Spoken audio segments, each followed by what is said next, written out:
खले खले मेरी प्रिंसेस खले होगी, मैं प्रिंसेस की बनूं। थोड़ा सा पीछे को। हाँ मेरी पारी सी प्रिंसेस लग रही थी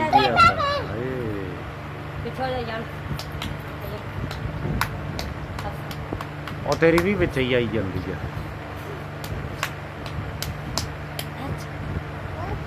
मैं प्रिंसेस बड़ी प्रिंसेस क्या कर रही है?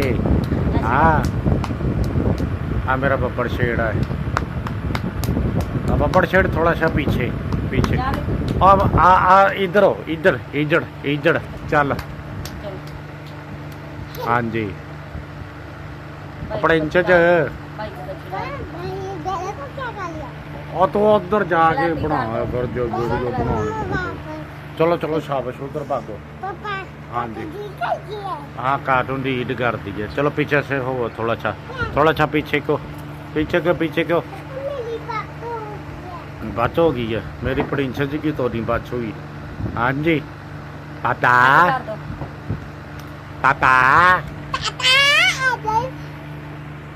मेरी प्रिंसेस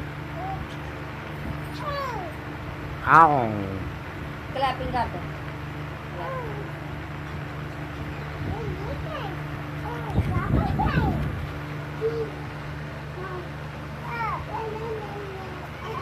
की लग गया पीछे की होया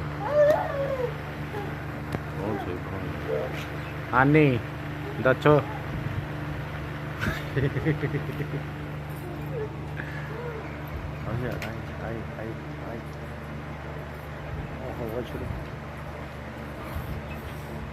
टोटो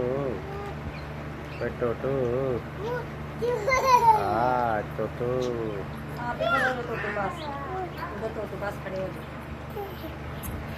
उधर उधर ए